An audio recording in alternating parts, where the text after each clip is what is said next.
Hello everyone. In this video, we're going to be taking a look at an article. It's from Politico. Now, this was published on February 20th. It's written by Natasha Korecki. And it goes to show how they're setting things up on, well, if the Democrats lose it's because of trolls from foreign countries, type of thing. I mean, it's ridiculous. Sustained and ongoing disinformation assault targets Dem presidential candidates.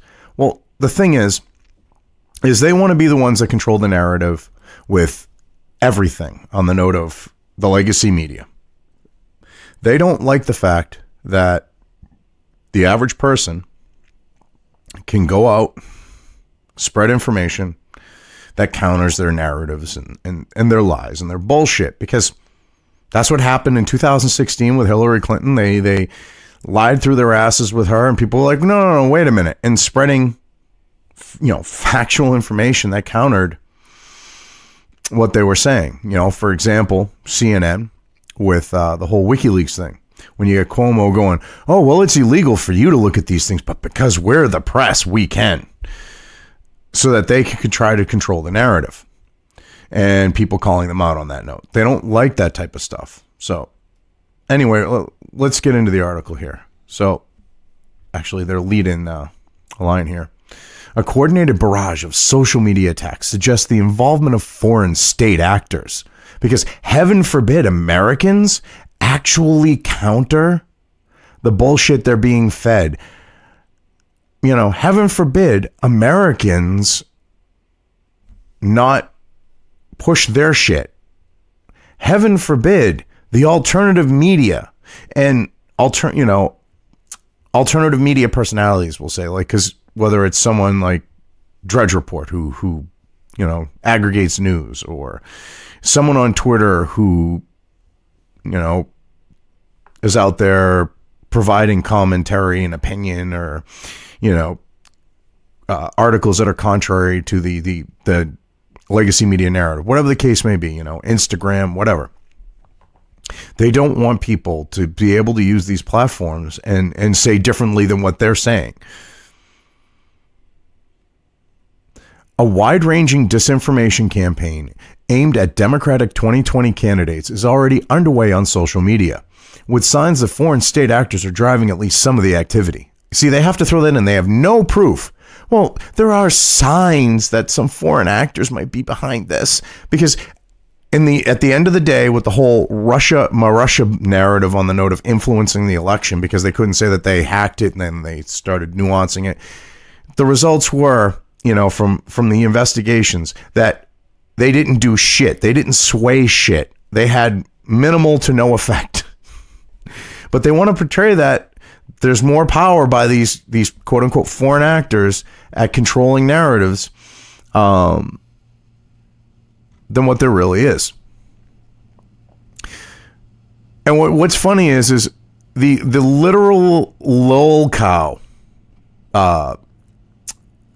presidential candidates from the Democrats are the ones that are being, quote unquote targeted. And it couldn't be because they're literally walking memes with their bullshit. I mean, it couldn't be that. Oh no. The main targets appear to be Senators Kamala Harris, Elizabeth Warren, and Bernie Sanders, and former Rep. Beto O'Rourke or actually it'd be more like Beto O'Rourke from the Guadalajara O'Rourkes. I mean, the meme squad of the Democratic Party. Everyone and their mother's going to be taking shots at them. And I love how they frame them as this: 4 of the most prominent announced or prospective candidates for president. Are you fucking kidding me? They are literally the meme squad. They are not the most prominent ones. What about Booker? Are you not going to put Booker in that crowd? How come Booker isn't in there? A Politico review of recent data extracted from Twitter and from other platforms, as well as interviews with data scientists and digital campaign strategists, suggests the goal of the coordinated barrage appears to be undermining the nascent candidacies through the dissemination of memes, hashtags, misinformation, and distortions of their positions. So hold on a second. You got to love this one. Disseminating memes. Memes on the notice tape, especially with politics. There's a truth to them. In general, there's a truth to memes. And that's why they're worried about them, because in an image, you can convey a message and shift a whole conversation online. The idea of hashtags, oh, well, we can't have them bring attention to something. Oh, no. And then this misinformation. What the legacy media calls misinformation is facts that are counter to their narratives. This distortion of their positions is literally laying out what their position exactly is and cutting through the bullshit of it in most cases. And they do not like that. But the divisive nature of many of the posts also hints at a broader effort to sow discord and chaos within the Democratic presidential primary. Oh my God. It's going to sow discord and chaos. How is it going to sow discord and chaos in the Democratic presidential primary to have memes? Oh, it's divisive.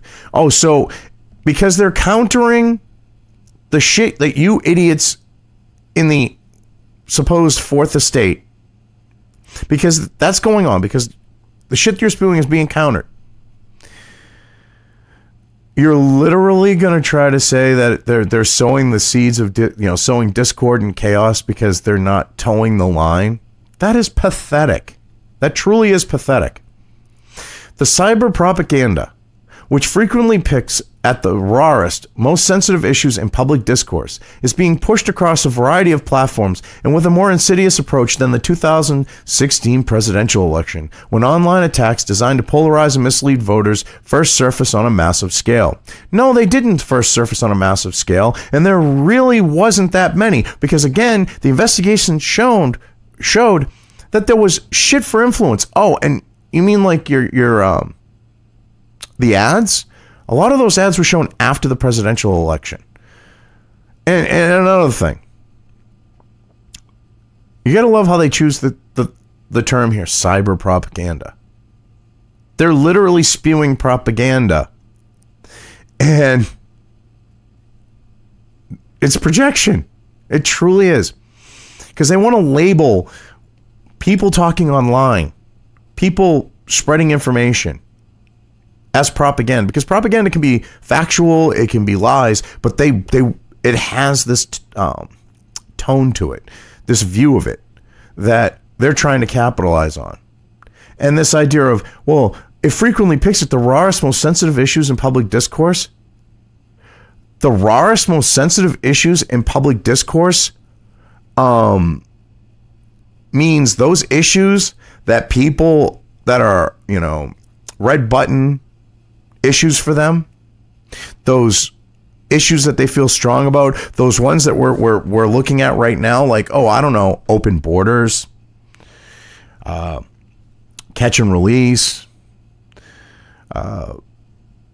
this push to just allow people to come into this country, all on the note of, the illegals coming in. The idea of forcing down our throats, cultural Marxism. Those things are sensitive issues. Yes, pretty much for the left, but they are sensitive issues. And see, you'd rather have them not being brought to the attention of people so that you can slip one of your freaking shitbag candidates in. So you maybe can get Pocahontas or Kamala Harris or Beto O'Rourke. Like, come on now. You got Beto O'Rourke here from the Guadalajara O'Rourkes. Give me a fucking break. That's what you're trying to do. And you don't like the fact that their shit's being called out. Recent posts that have received widespread dissemination include racially inflammatory memes and messaging involving Harris, O'Rourke, and Warren. So translation. Pocahontas memes. Calling out O'Rourke with his changed Mexican name. Kamala Harris pointing out that she's black and she literally went after blacks as the attorney general hardcore on particular things. Oh, okay. In Warren's case, a false narrative surfaced alleging that a blackface doll appeared on a kitchen cabinet in the background of the senator's New Year's Eve Instagram live stream.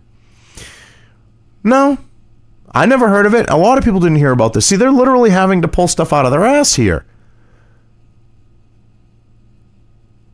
I mean, this is ridiculous. They're so desperate. Oh, well, look at someone do with the blackface doll in Warren's New Year's Eve Instagram live stream. It's pathetic.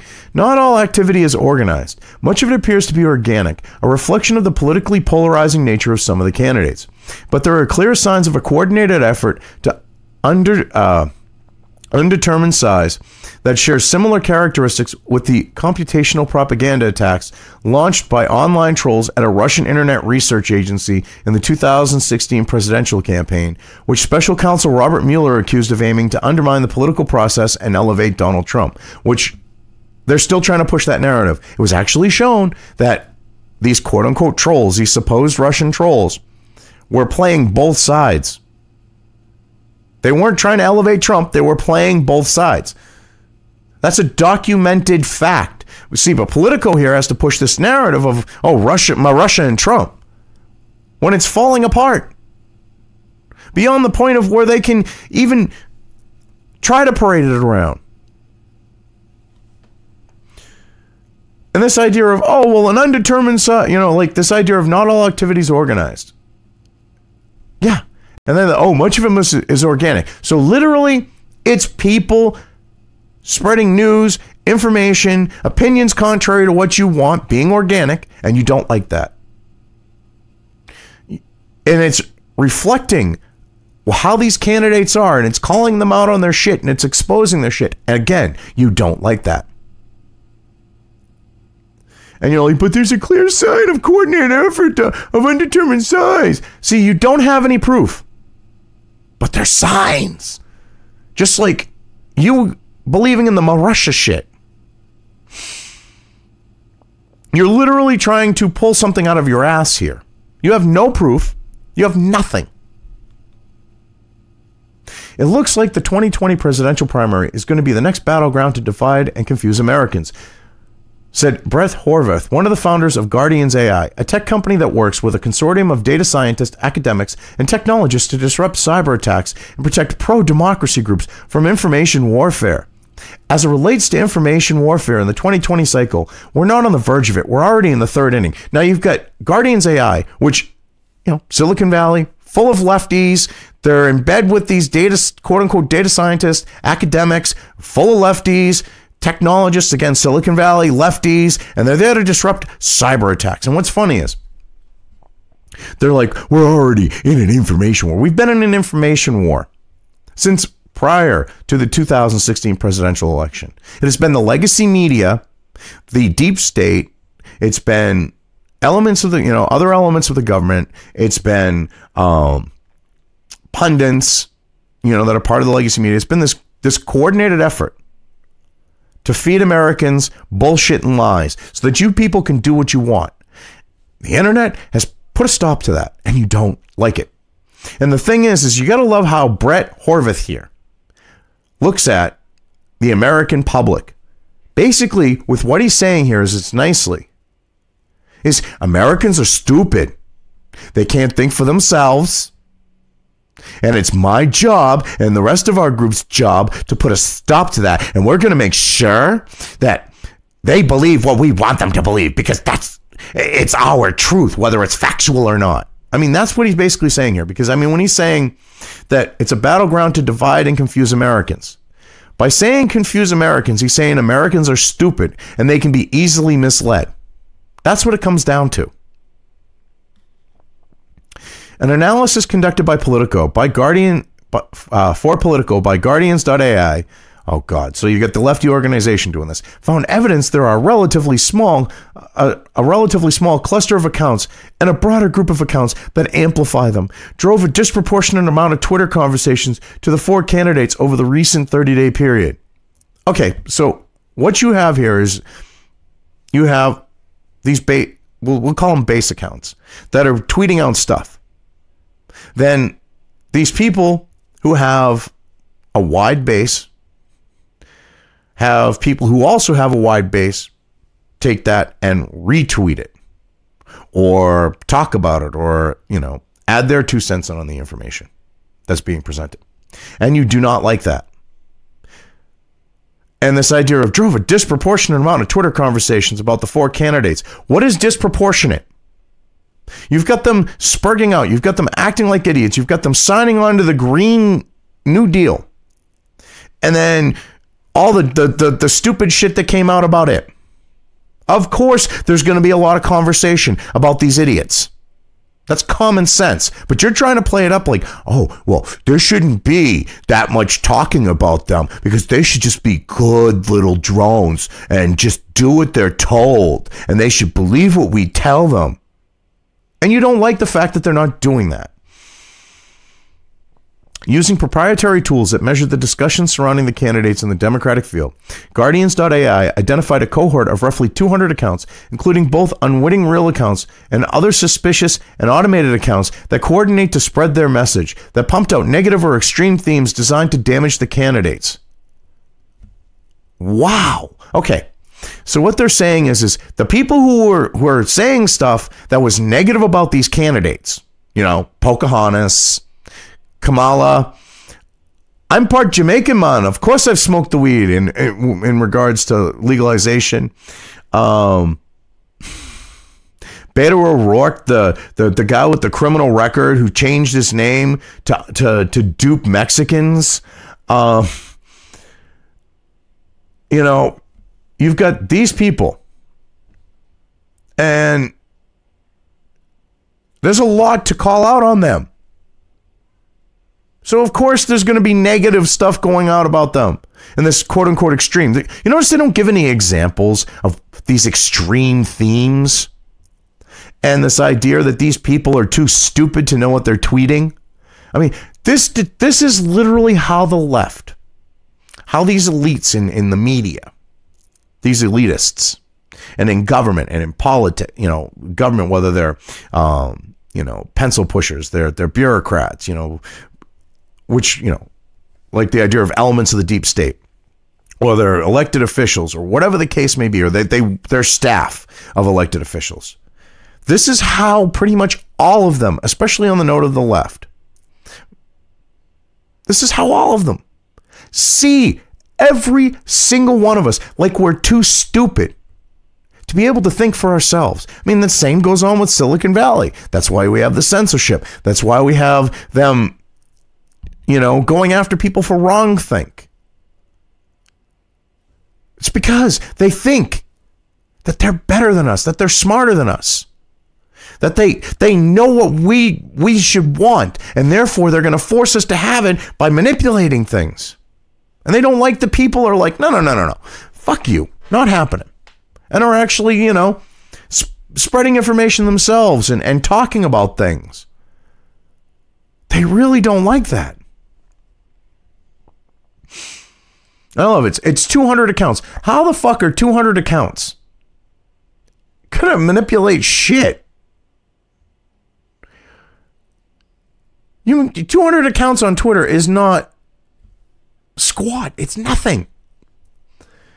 And you're saying they're all the ones that are real are stupid. Give me a break. They're like low IQ. They need a tard wrangler. Give me a fucking break.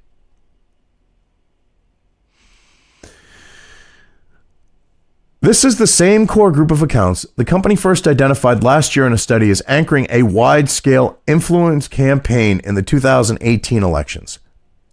They won't show you who these accounts are. They don't back themselves up with squat. Oh, well, these accounts. Well, these are probably legitimate accounts. And they don't like the fact that these 200 accounts get more attention than their accounts, like Politico's account or Guardian.ai's account. They don't like the fact that these people have more eyes on them than they do. That's what it sounds like it comes down to me. It sounds jealousy. Sounds like jealousies. You gels. Oh, you poor people gels. Sucks, doesn't it?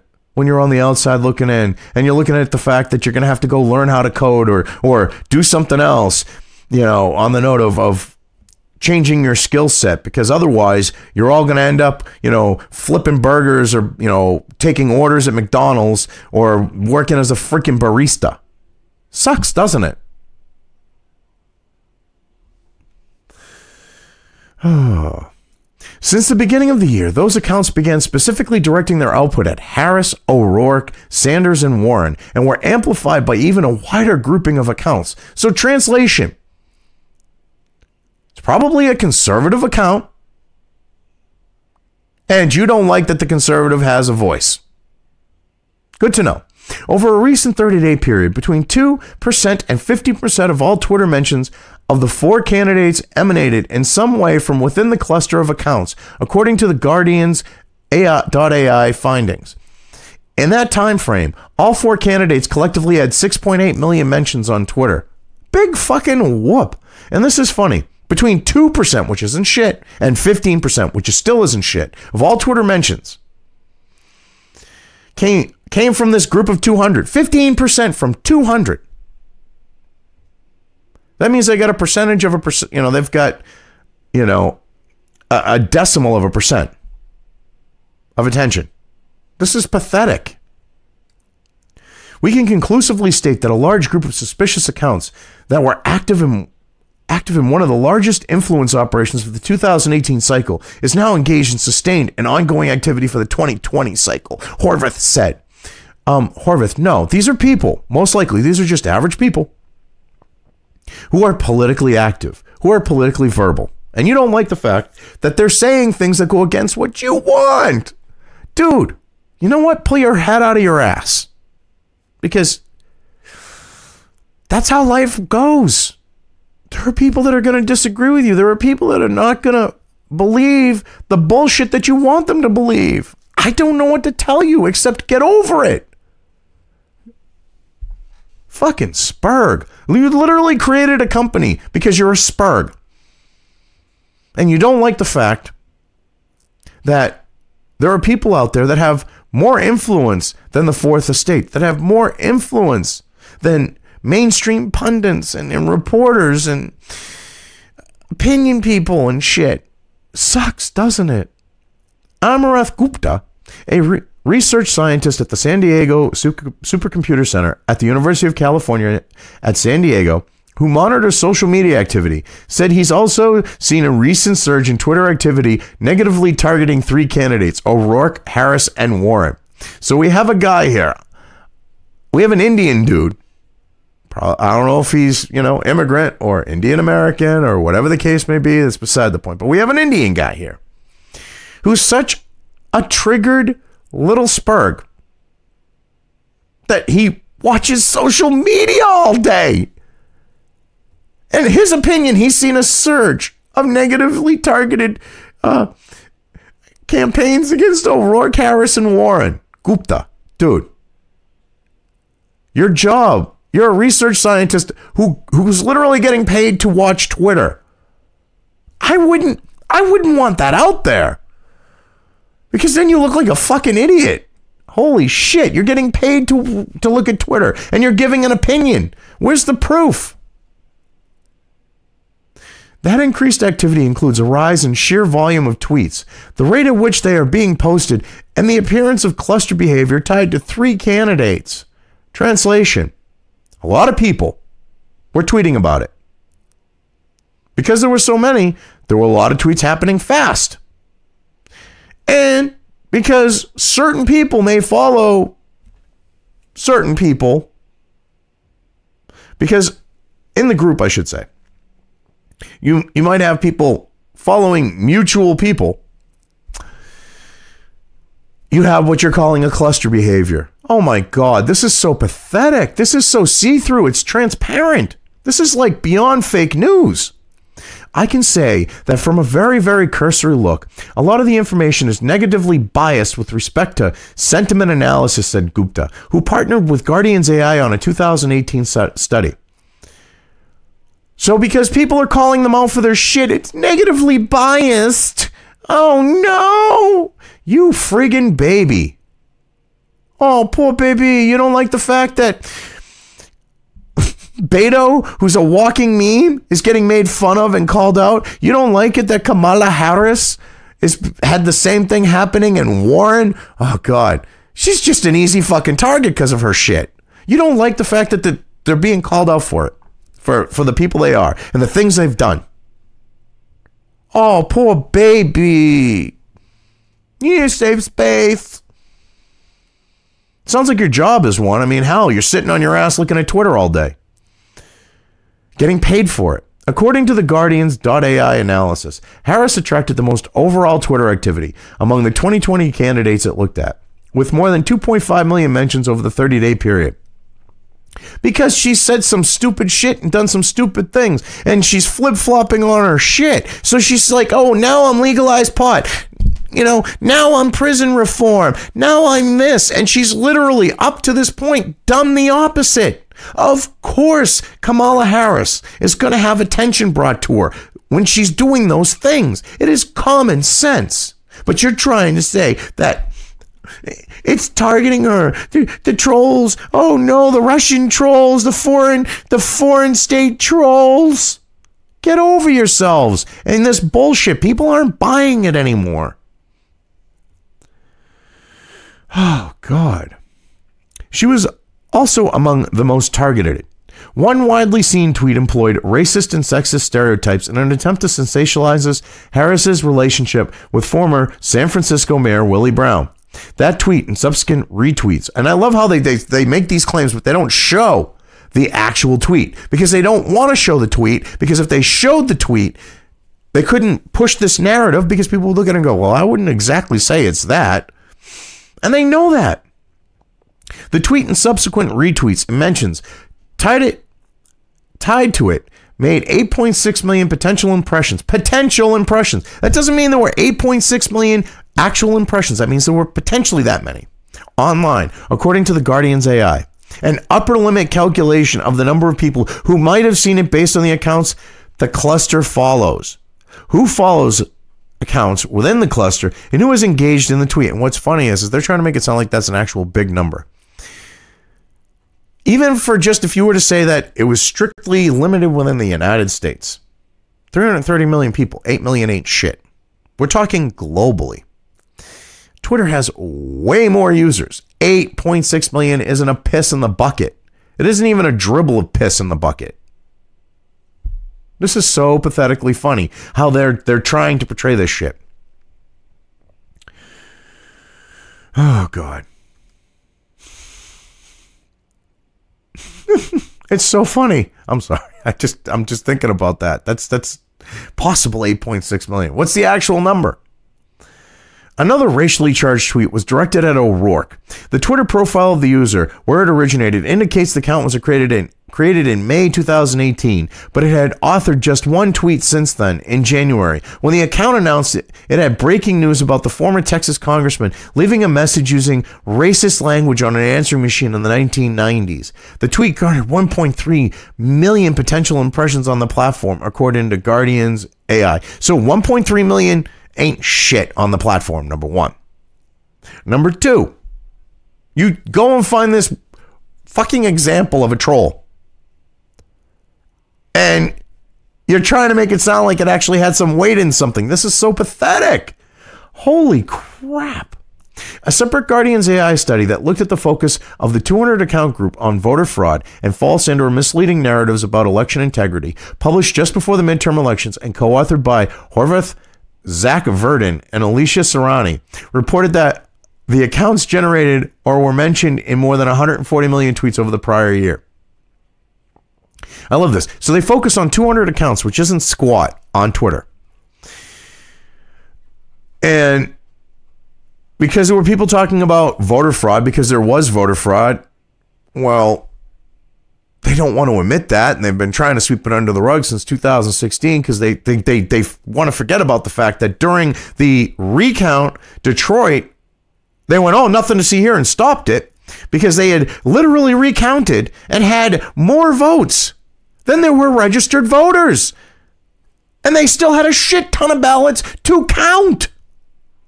So, oh, heaven forbid you can't talk about that. That's those 200 accounts must have talked about something like that. And this idea of and/or misleading narratives. What is misleading? See, narratives that they don't like. That's what they're talking about. False and/or misleading narratives. These are just translation. There's no proof. They don't show any actual examples because they don't want to. They just think people will take them at face value. And the idea of false or misleading. Well, what do you consider misleading? It doesn't push the narrative you want? Would that be considered misleading? Because you have a view of how things should be perceived. And if it isn't being, presented that way, it's, in your eyes, I'm sure, misleading. And literally, this guy, Horvath, he's just a Silicon Valley, lefty type. Holy shit. And he's a spurg. He literally created a company because he didn't like the fact that information, points of view, opinion are able to organically grow and they can't control the narrative. That cluster of accounts was the driving force behind an effort to aggressively advance conspiracy theories in the 2018 midterms, ranging from misinformation about voter fraud to narratives involving a caravan coming to the United States and even an advocacy of violence. I got to throw the violence in at the end. This is what gets me. Okay. Advanced conspiracy theories of the 2018 midterms, ranging from misinformation about voter fraud, which there was actual voter fraud. That's why they're doing in the was it North Carolina or South Carolina? They're doing the rerun of the election in a county.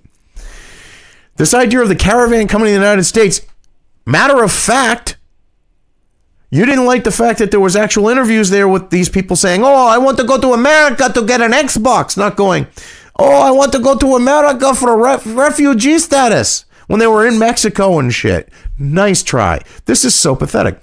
Horvath asserts the activity surrounding the cluster represents an evolution of misinformation and amplification tactics that began in the mid to late 2018.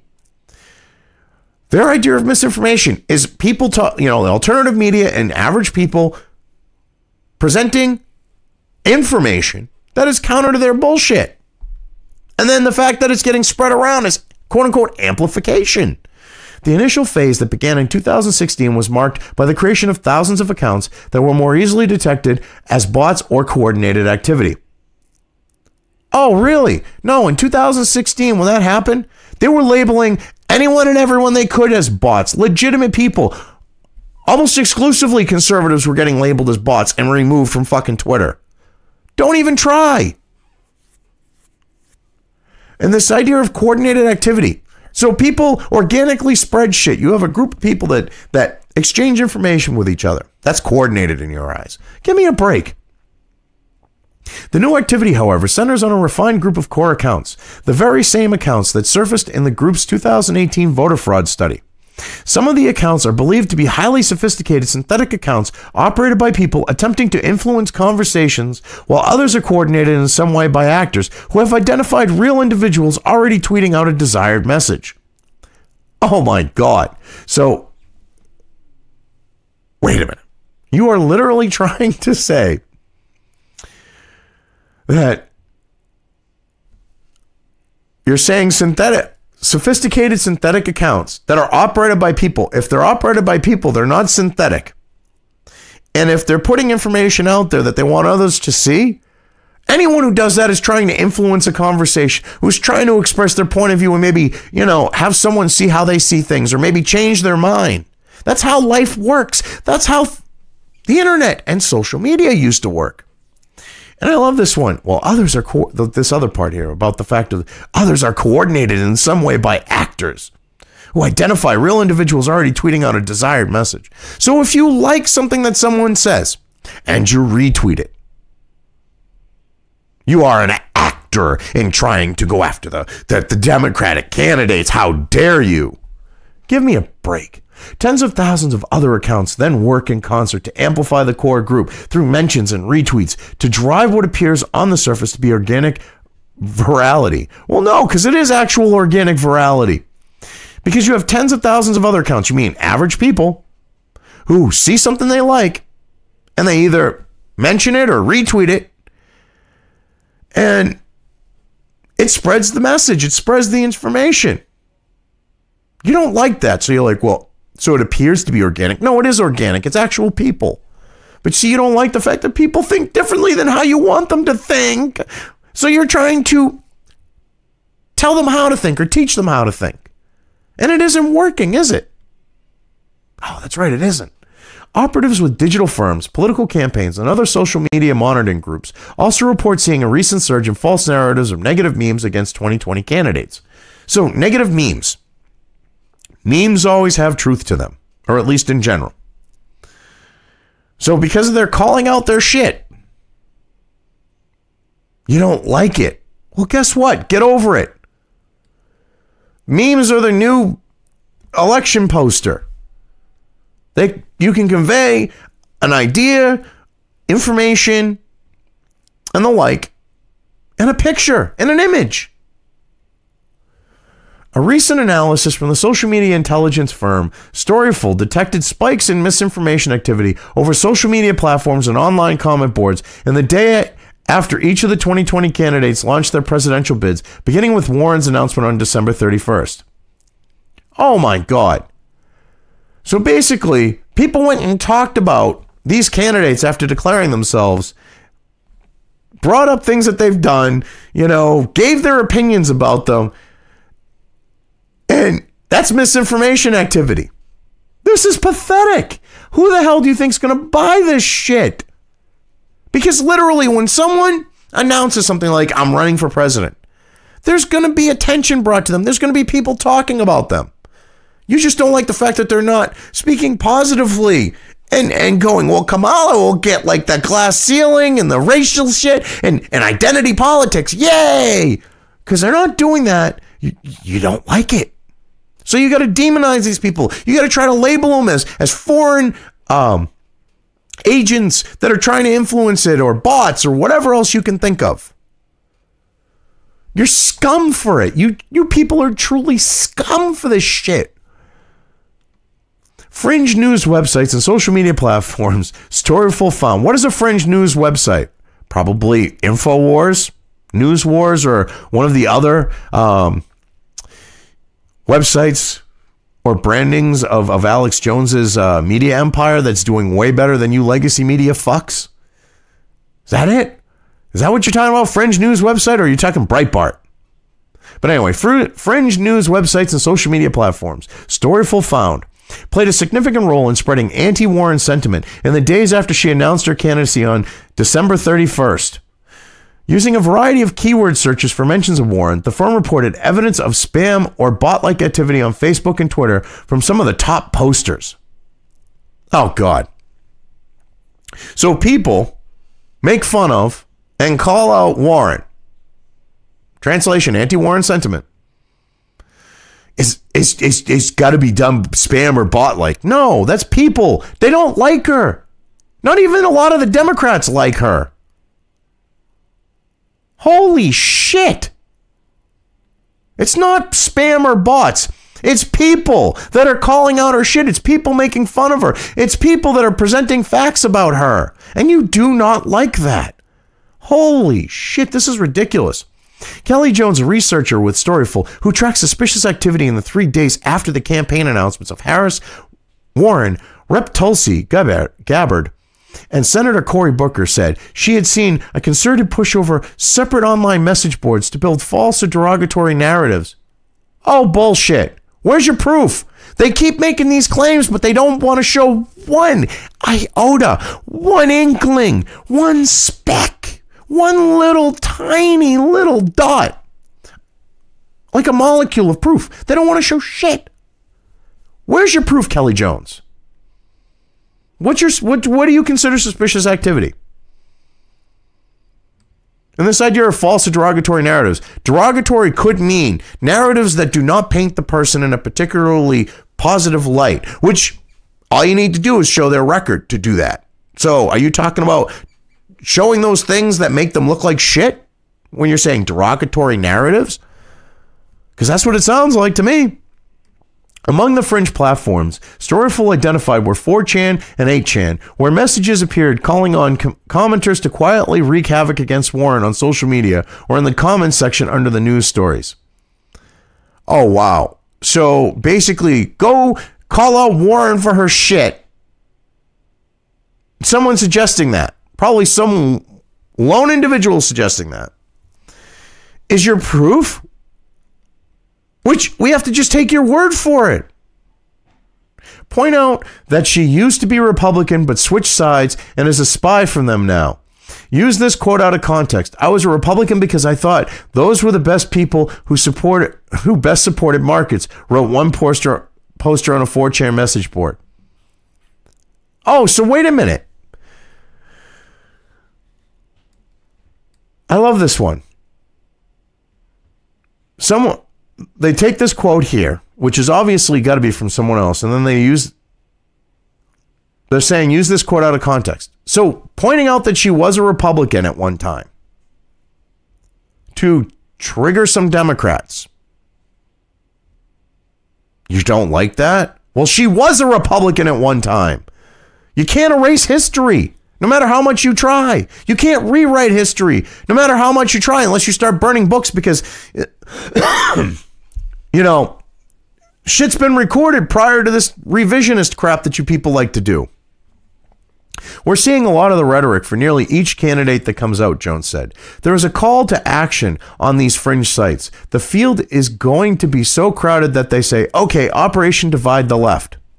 So that's another thing they don't like. They don't like the fact that average people are literally going to put shit out there about these candidates, in most cases factual, memes and the like that present this information. And that it's going to make it so that people are going to call out the Democrats when you have like 20 people running. That's enough to divide them. And they know that. They don't need those facts about these candidates running that can polarize people out there. They're afraid of them. And that's what they're trying to stop here. Average people putting this stuff out here to fuck the Democrats because the Democrats don't want to, you know, they've been fucking everyone. Republican, Democrat, independent, in and out of politics, in and out of government employ, whatever the case may be, some way or shape or form. Well, not necessarily in government employ because they want to keep them happy because they like those deep state shitbags. They like those people voting Union and Democrat. But more, they get fucked a little bit. But regardless, they make them feel like they're getting something in return. But they don't like the fact that they've been fucking people. And people are now fucking them back. Get over it. Your time of getting away with anally raping people and pulling out and running away before they can see you've done it is over. People are now doing it to you. An official with the Harris campaign said they suspect bad actors pushing misinformation and false narratives about the California Democrat are trying to divide African Americans or to get the media to pay outsized attention to criticism designed to foster divisions among the Democratic primary electorate. So wait a minute. Pointing out Kamala Harris has done a lot of shit that's been negative towards blacks. Which is true as Attorney General. Are misinformation and false narratives that are designed to divide the black community. No, it's designed to give them the information so that they can make a fucking choice because heaven forbid they don't vote how you want them to vote on the Democrat plantation. Now that could be really bad for you. You fucking idiots. We can see through your shit. We're not stupid. Researchers and others interviewed for this story say they cannot conclusively point to the actors behind the coordinated activity. So they're literally making shit up and they're just going, yep, we know they're there. It's unclear if they are rogue hackers, political activists, or, as some contend, foreign state actors such as Russia, since it bears the hallmark of earlier foreign attacks. So literally they're trying to blame this on people that they have no proof did anything because average people are calling out the shit that's going on. Gotta love it. One of the objectives of the activity, they said, is to divide the left by making the Democratic presidential primary as chaotic and as toxic as possible. No, the Democrats are making the presidential primary as chaotic and as toxic as possible. When you throw 20 people in, of course it's going to be a shit show. Teddy Goff, who served as Obama for America's digital director, broadly described the ongoing organized efforts as the work of a hodgepodge. It's a bit of an unholy alliance. Oh, God. Now we're going to hear my Russia, my North Korea, and everything else. Gotta love that. There are state supporters and funders of this stuff. Russia, North Korea is believed to be one. Iran is another, he said. And, all the big bad boogeymen that the Democrats are pushing right now. In certain cases, it appears coordinated, but whether coordinated or not, there are clearly actors attempting to influence the primary by exacerbating divisions within the party, painting more moderate candidates as unpalatable to progressives and more progressive candidates as unpalatable to more mainstream Dems. Oh, no, that's not what's going on. Pointing out where these people actually stand isn't not making them unpalatable, painting them as unpalatable to progressives and vice versa with a progressive candidate and the moderates. That's literally showing, hey, this person is not going to represent you or what you want. See, you want the Democrats to just shut the fuck up and vote for whoever the fuck you want them to vote for. Well, guess what? When you got 20 people, you can't exactly make that happen. A high-ranking official in the Sanders campaign expressed serious concerns about the impact of misinformation on the social media, calling it a type of political cyber warfare that's clearly having an impact on the democratic process. The official translation: the fact that people can speak freely on the internet makes it so that we can't tell them how to think and how they should vote. Oh, well, wah. The official said the Sanders campaign views the activity it's already seeing as involving actors that are both foreign and domestic. Translation: if you're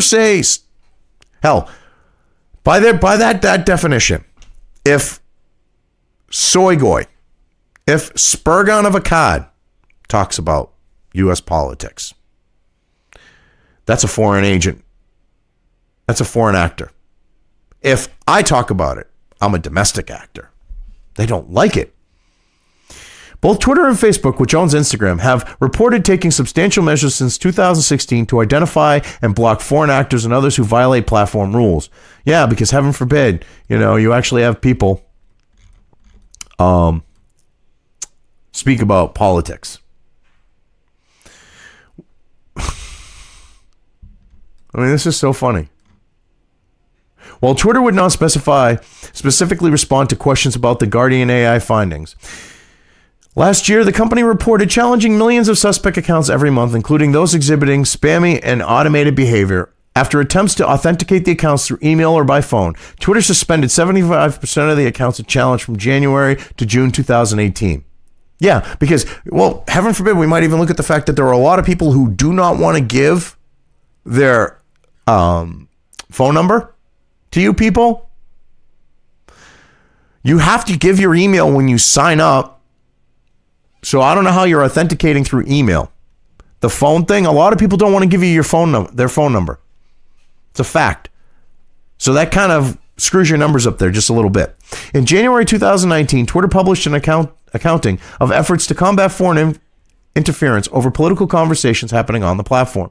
Earlier efforts included releasing data sets of potential foreign information operations that have appeared on Twitter, which were composed of 3,841 accounts affiliated with the IRA that originated in Russia and 770 other accounts that potentially originated in Iran.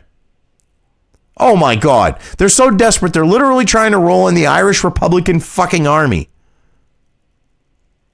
Are you that? Wow. I read that earlier when I read this through the first time. And I was like, are you kidding me? They're seriously trying to do that. The IRA is pretty much, a moot thing at this point. You've got some LARPers and that's about it. Oh, you got to leave in Russia and got to add in Russia and Iran. Our investigations are global and ongoing, but the data sets we recently released are ones that we are unable to reliably attribute and are disclosing now, a Twitter spokesperson said in a statement to Politico. We'll share more information of it when it's available. Okay. Covering their asses a little there. Facebook says it has 30,000 people working on safety and security, and that it is increasingly blocking and removing fake accounts, or what they deem fake accounts. I mean, these are the same people who, if you post a link to Minds on Facebook, try to, fake you out into believing it's an unsecure site and it's a dangerous website and all this other bullshit. The company also says it has brought an unprecedented level of transparency to political advertising on its platform. Yeah, except for free speech platforms where people actually do talk about that stuff and you can't censor them, like with Minds. At this early stage, the campaigns themselves appear to be ill-equipped to handle the online onslaught. Yeah, they cannot go up against the normies. They cannot go up against the Spurgs. They cannot go up against the autistics and win. They know this. That's why you're trying to go and silence these people. Their digital operations are directed towards fundraising and organizing, while their social media arms are designed to communicate positive messages and information. Basically, blow air up people's asses. While some have employed monitoring practices, defensive measures typically take a backseat, especially since so much remains unknown about the sources and the scale of the attacks. Oh my God, people talking about candidates are attacks. Oh, fuck off. One of the high-level operatives for the top-tier 2020 candidate noticed the monumental challenges facing individual campaigns, even the ones with the most sophisticated digital teams. The problem already appears much larger than the resources available to any candidate at the moment, the official said. So translation, we don't have the money and power, the money or the resources to actually shut people up. We can't do it. We cannot go up against them. We cannot control the narrative. We cannot make people only get one view or one perspective. We cannot spoon feed them and brainwash them and lie to them. And they don't like it. They really don't like it. Alex Kellner, managing director with Bully Pulpit Interactive, the top digital firm for Hillary Clinton's 2016 campaign, warns that campaigns that don't have a serious infrastructure set up to combat misinformation and dictate their own online messaging will be the most vulnerable to attack in 2020. See, they keep using this term misinformation. See, they have the narrative and the bullshit that they want people to believe. Then you have what people are actually putting out there that's counter to it. That's what they're considering misinformation, and they don't like the fact that people are able to do it. They don't like the fact that people, as a group, cohesively, have more power than they do at controlling a narrative. They really don't. I think this is going to be a serious part of any successful campaign, monitoring this and working with the platforms to shut down bad behavior, Kellner said. Kellner said that even though platforms like Twitter and Facebook have ramped up internal efforts to weed out bad actors, the flow of fake news and misinformation attacks against 2020 candidates is already strong. So what they're saying is they've banned a lot of people. They've kicked them off the platform. Excuse me. And even with doing that, they have not been able to put a dent in people calling out these candidates and people presenting facts and information that goes counter to what these candidates are saying at this point, that are literally showing that these candidates are full of shit, that these candidates have issues with them. Even with mass bannings of people, they cannot control the flow of information. They cannot control the narrative. And they don't like it. They really don't. And I've said that multiple times, but it's true. Everything in this article reeks of it. The fake news and misinformation attacks. What? So like say me talking about how Kamala Harris's daddy verbally bitch slapped her for her friggin' Jamaican comments when it came to getting asked about legalization? You know, oh no, we can't have that out there because it doesn't look good when a presidential candidate's own father smacks her verbally down and disavows himself from her shit and disavows the immediate family, the immediate Jamaican family from her shit, because that looks really bad. Because it is really bad. All the infrastructure we've seen in 2016 and 2018 is already in full force. And in 2020, it's only going to get worse, Kellner said, pointing to negative memes attacking Warren on her claims of Native American heritage and memes surrounding Harris's relationship with Brown. So wait a minute. You're memes that are showing actual shit that's gone on, that present information that is factual. You don't like that. Well, you don't say. Negative memes. Can't have those memes because, oh no, memes, oh, they convey something. I mean, negative memes. Oh, but what if they were positive memes? You'd like that? That's not the point of a meme. Sorry, you don't like memes. The proliferation of fake news, rapidly changing techniques by malicious actors, and an unprecedented field of Democratic candidates can make for a volatile primary election season. So, translation, the proliferation of news and information from the alternative media, memes from average people, and the alternative media, them all amplifying something because they see something and they want other people to know about it. All of that makes them malicious actors and could lead to a volatile primary election season. Why? Because you won't be able to just spoon feed people the bullshit, and they'll have alternative sources of information. Uh-oh. Sounds like you're scared. Moderates and centrists and Democratic candidates still don't understand what happened in 2016, and they didn't realize, like Hillary Clinton, that she wasn't just running a presidential campaign. She was involved in a global information war, Horvath said. No, she wasn't. You had a shit ton of people in our own fucking country that could not stand the dumb bitch. The filthy, sleazy, criminal bitch. Sorry to break that to you, Horvath, but that's the case. Now go get over it. And while you're at it, get fucked. Democratic candidates and presidential candidates in the center and on the right who don't understand they aren't just going to have a difficult campaign. They're going to allow their campaign to be an unwitting amplifier of someone else's attempt to further divide Americans. Bullshit. Holy cow.